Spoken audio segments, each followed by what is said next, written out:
You make me wanna pop, make some currency and pop, blow some packs up, pop, swing my axe, say pop, down some bosses and pop, get a mirror and pop. So, was my Bleed Lacerate of Hemorrhaging Gladiator trash or treasure?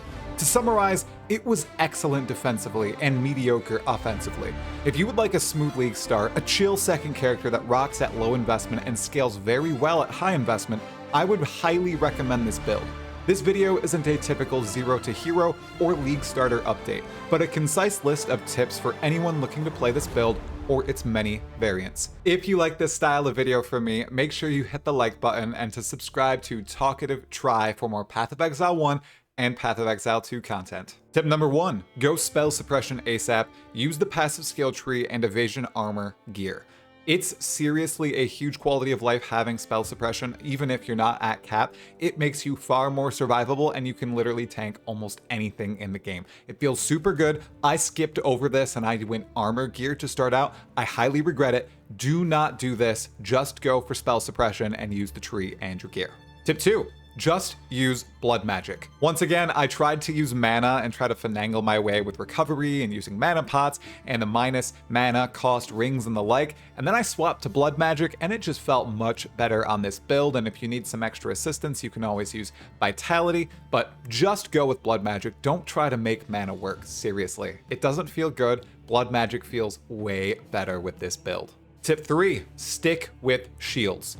Once again, I tried to make dual wielding work with double axes and then an axe and a sword, but it just didn't feel good defensively.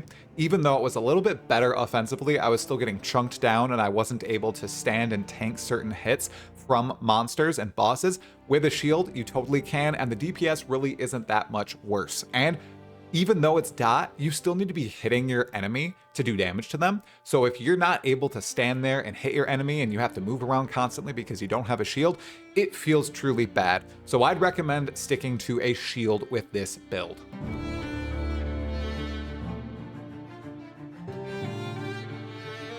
Tip number 5, have vitality able to swap on and off.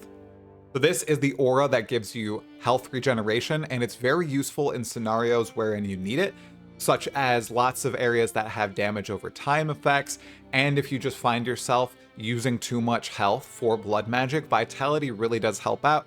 And since it's with blood magic, it's just preserving, 300 life. So if you already feel very tanky and you have more than enough health, I would just go with vitality and swap it on in certain scenarios with lots of dots. Stuff like the Shaper fight if you're standing in the beam, or the little puddles. It helped a lot with me there when I was doing Uber Elder. I tried it without vitality, I lost 4 portals, and then I tried it with vitality and I downed them in a single portal after. Whew, it was a really close one, but I managed to do it. Tip number 6, the Shaper shield with % life recovery on block is amazing. That's it. There's a very good mod that you can get on Shaper influence shields that causes you to recover a percentage of your life when you block. And on this build, you're blocking almost every single hit. I'm talking like 90% plus of the hits. So this is constantly healing you up. So if you want to be truly invincible, try to get this mod on your shield. It is very difficult to get the other mods in addition to this mods that you want on your shield, such as spell suppression chance and % reduced critical strike stuff, but trying to get all these mods on really turns your character into an absolute tank. And honestly, this would take top of my list over spell suppression once you get spell suppression on other gear. But while you don't have it, make sure you have spell suppression on your shield, and once you get spell suppression on your other gear, swap to the % recover life on block with a Shaper influenced shield. And make sure you're going for Teak round shield so you get block recovery percentage. It's very important here. Tip number 7, frostblink plus leech slam equals godly status. Seriously, just get these 2 movement skills together. Leap Slam for regular pack clearing and going through various maps, and then Frostblink for boss scenarios when you need to instantly move out of something.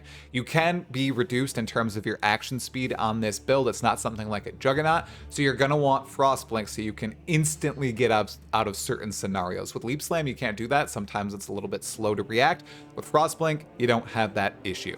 On a little extra tip here, link Culling Strike to Frostblink or Leap Slam so you can annihilate bosses when they're on that last 10% of life. Tip number 8, Ailment immunity on flasks is amazing, get it quick. That's all I'm gonna say here. You wanna get this from the tree a little bit, and then you wanna get other ailment immunities from your flasks too. Truly, it makes you invincible in maps when you're just popping mob after mob. I would also get instilling orbs very quickly that are used when the flask is full. So you're constantly ailment immune. You're just zooming through maps, popping packs. It feels good, and it further boldens your defenses. Tip number 9, Jack the Axe is a great starter weapon. That's it, that's the tip. It's big for bleed damage, it has decent phys, it's pretty cheap on trade as well. So if you want to go with a decent, unique weapon to start with, I'd recommend Jack the Axe for this build.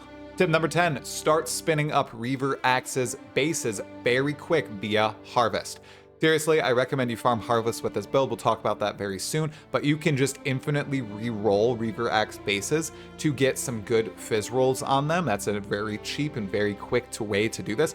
And then you can recombinate them in King's March using, it's not Isla, it's Rog. Yes, Rog. So definitely go and try to do that. That's how I got my awesome Reaver Axe base, which I will link on screen right now.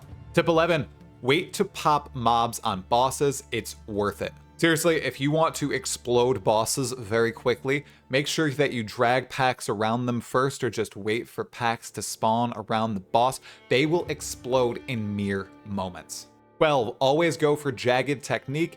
It's just way better than War Attrition. Before the league started, everybody was debating whether or not War Attrition or Jagged Technique with the aggravated bleeds would be better.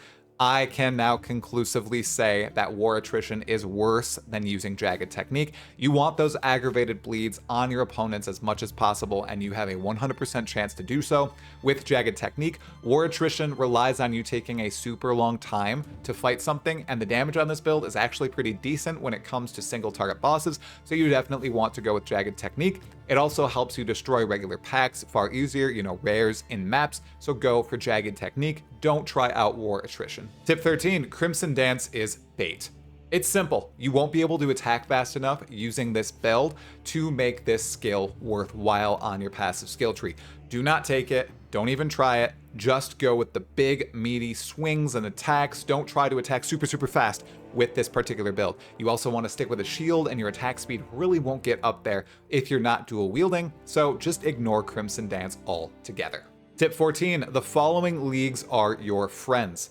Expedition for the massive meaty pops and the ability to craft goat items with Rog. Breach, just for the pops and the ability to run those breach stones for XP or to sell them. Harvest for, once again, the massive pops you can get and the ability to infinitely reroll any item you need to, whether it's base items or maps if you're running low on alchemy orbs. Ritual, easy, lots of mobs, densely packed, big pops, lots of valuable drops from the actual ritual altars too. And finally, Blight. Of course, Blight, you have tons of towers where the mobs are all spawning on top of each other, your pops destroy them, and it's actually getting pretty decent gold rewards to use in King's March, so check those leagues out if you're playing Bleedsplosion Gladiator. Tip 15, slamming essences of contempt are a great way to get a good physical damage axe. Very simple, very easy to buy these now via the currency exchange. You can buy 5 and just try to slam and make a good weapon. There are some other content creators who have very in-depth crafting guides. I'll link a few of them below. I really like Lighty's latest one, so you can definitely go check that one out if you need help crafting a physical weapon. Tip 16, you can also farm Caldera or Lava Lake for the Battleborn Divination card to get a chance at Jack the Axe. If you're on SSF and you cannot buy Jack the Axe and you're struggling to find a good weapon, you can farm one of those 2 maps. I would recommend Caldera to try to get Jack the Axe via that divination card. Tip 17, I shall stress, skip going full armor as I did. Go straight for evasion plus armor bases with spell suppression. I know this is a repeat tip, but it is huge for survivability in this game. You feel so much tankier even if you have 50% spell suppression versus 0%. So go for it on the tree on the right-hand side, path down below in the screenshot that I'm sharing right now, and make sure you get spell suppression on your base items. It's huge. Tip 18, this is a great starter and beginner build. Recommend this to your friends if they'd like a melee experience with damage over time skills and explosions. It feels great and plays rather well and can scale into late game with some big, unique item investment. Seriously, this was my smoothest league start ever. I got 4 voidstones all by myself. I cleared Maven deathless for the first time ever in league, and I've been playing since Blight, 5 years ago now. It feels really good. Try it out if you haven't already, and make sure you recommend it to all those fellow exiles out there. Once again, if you like this style of video, make sure to hit the like button and to subscribe to Talkative Try for more Path of Exile 1 and Path of Exile 2 content. I'll see you in the next video. Talakura, my fellow exile.